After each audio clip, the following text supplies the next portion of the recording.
دې طرف ته غټه یونیورسټي نشته چې څه دي هغه په مردان علاقه دي که موږ دلته سره راوړل انشاءالله العزیز نو دې سره به زموږ د علاقې د خلکو ژوند نور هم بهتر شي.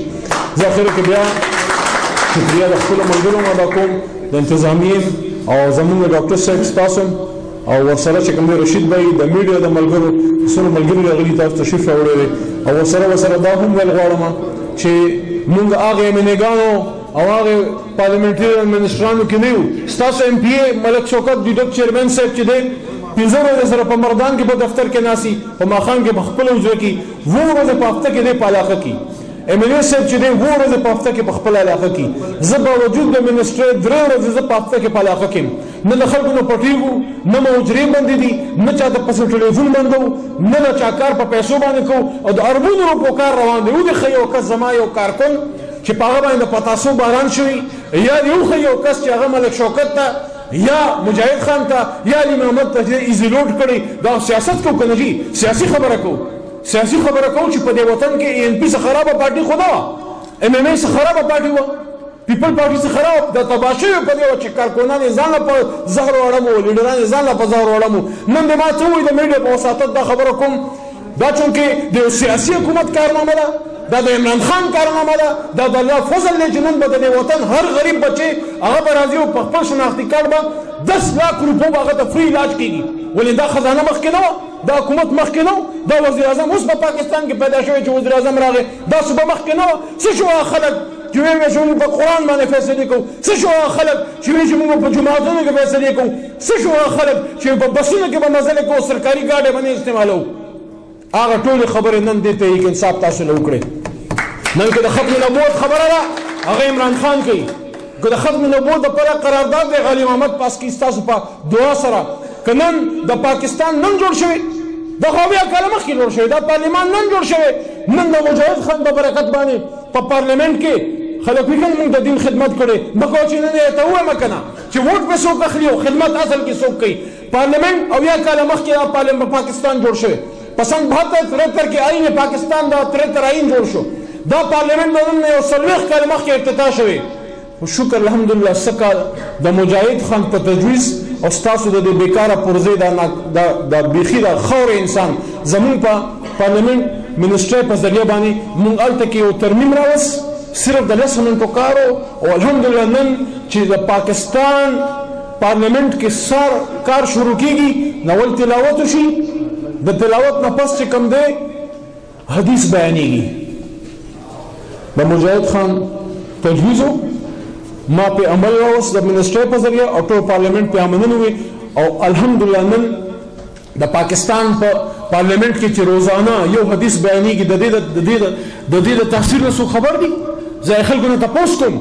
چې د دین په نوم خو ووټ تاسو اخیستی و خو الله ربانې نه کوله الله یې په هغه چا کوي چې د چا دا ځای کلیري چې نیت صفایي نو منزل اسان. دا پاکستان اویا کاله مخکې جوړ شوی خو نن چې د پاکستان په پارلیمنٹ کې کاروایي شروع کېږي تلاوت نه پس چې کوم حدیث راځي هغه طریق انصاف کړی او ورسره چې کوم دی دا ترانه راځي نو شهریار افریدی چې څنګه انټیریر منسټر شو نو ما ته چې شهریار افریدي ما تر ترمیم راوړو ما سپورټ کو هغه تجویز او هغه ترمیم ما په اسمبلی کې پیش کو. نن د پاکستان په اسمبلی کې قومي ترانه پړاویږي که د دې په مطلب باندې څوک پوهیږي چې د پاکستان په پارلیمنٹ کې په 73 سال کې اوله پیره دا ترانه د تحریک انصاف په حکومت کې په پاکستان په پارلیمنټرین جاری شوه. نن هلته کې اول ځل حدیث بیانېږي د حدیث د پاکستان په پارلیمنٹ کې چې دا د پاکستان په پارلیمنٹ کې د قرآن او د دین خبره کول داسې آسان کار نه و. الحمدلله 13 میاشت کې دا اوس چې کومه ختمیږي په دې میاشت کې د سنټ او پاکستان نه دا خبره په غور واورئ د قرآن پاک د تعلیم لپاره عربي از لازمي مضمون پاس کولو قانون چې کوم دی د سنټ او پاکستان نه د ناچیز په لاس باندې الله پاک پاس کو. و زما کوشش دی چې د قومي اسمبلی نه هم پاس کړم یو څو ټپسان مپسان ورته اوړي راوړي خو انشاءالله پاس کوو به چې دا د عربۍ دا قانون پاس شو نو په هر سکول کې سرکاري او غیر سرکاري کې به عربي از مضمون پړاویږي چې کله ستا بچی په عربۍ باندې پوه شو په ده باندې قرآن کولاو شو علما کرام باندې به د تپوسونو ځای به ذهن نه ملاویږي. هر سړی چې څنګه قرآن ګوري علماو له به ځي تپوس به ترې کوي. نن علما ناست دي مفتیان ناست دي په مدرسو کې ناست دي بار یو کس نه راځي چې تپوس ته وکړي پوهېږي نه چې ځان صبر راشي نه هغې نه څوک د دین تپوس کوي نه په چا کې شوق شته. دا شوق به هلې راځي چې کله ریاست د دې انتظام وکړي انشاءالله العزیز. عمران خان د پاکستان نه بهر لاړ او د قومي د اقوام متحده په لیول باندې چې کوم دی عمران خان دا خبره دنیا ته وکړه چې کله تاسو د پیغمبر اسلام په شان کې توهین کوئ نو موږ مسلمان ته تکلیف ولې رسي. دا خبره ولې د پاکستان دا نور وزیر اعظمان مسلمانان نو، ولې دا غلامان رسول نو، خو دا کار الله پاک د چا نه اخلي. نو انشاءالله دا کار د اسپتال د ته واغس، د قرآن پاک د خدمت دام تیلی، د ختم نبوت د تحفظ دام تیلی، د پاکستان د تحفظ دام تیلی او انشاءالله موږ سره کلک ولاړ یو. زه په خپلو ملګرو باندې فخر کوم، د پاکستان تحریک انصاف پر ملګرو باندې فخر کوم چې نن دومره د خیر وسایل د خیر ذرایع په دې علاقه کې چلیږي، دا دومره برکتونه را روان دي. که تاسو په هغه وخت کې سختو ته نه ولاړ، په هغه وخت کې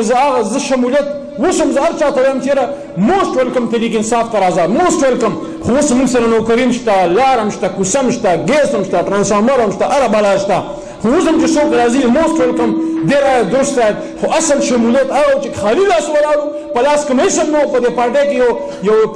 کې یو کونسلر هم نو، او بعضې ملګرو عمران خان پېژندلی و، بعضې ملګرو چې دا هغه عمران خان دی چې دی به دا وطن جوړوي. هغې ملګرو ته سلام، زرشاده تا ته سلام، مجاهد خان تا ته سلام، عاطف خان تا ته، ملک شوکت صاحب تاسو ته، ورسره زموږ هغه د یو سی لیول کارکونانو ته سلام چې په هغه وخت کې عمران خان سره ولاړ و چې د تېره الیکشن هم نه و شوی، چې را په دې پارټۍ کې اسمبور هم نه و راغلي. د مننه مې یاد شي چې اولنی پروګرام کله مونږ کوو، زه د متحدې پول ته رالم نو زمونږ ولایت خان ولاړو، یو بینر جوړ کړی و، عاطف خان او مونږ ټول روان وو. دا د هغې محنتونو، دا د هغه کوششونو نتیجه چې نن په صوبه کې هم ستا حکومت دی، په مرکز کې هم ستا حکومت دی، په پنجاب کې هم ستا حکومت دی. هغې ملګرو ته سلام چې په سخته کې عمران خان سره ولاړ وو. او دا هم درته وایم چې کله د هر څه لاس ولاړو هغه به بیا هم ولاړي انشاءالله. په هره سخته کې به عمران خان سره د پاکستان لپاره ولاړ یو. اللهم صل وسلم وبارک علی سیدنا محمد رسول الله صلی الله علیه وسلم. ربنا افرغ علینا صبرا وثبت اقدامنا وانصرنا القوم الکافرین. د کاکلنګ د عوام لپاره د عمران خان صاحب د تحفه د ملک شوکت صاحب او د مجاهد خان په لاس باندې تاسو ته حواله کوو. زه چونکې د مرکز یو نماینده یم، د وزارت داسې چې ته یو قسم د مرکز نماینده یې، نو زه د یو تحفه ده تاسو ته حواله کوو د دې په لاس. زه شکر او فخر ادا کوم دواړه چې موږ الله تعالی داسې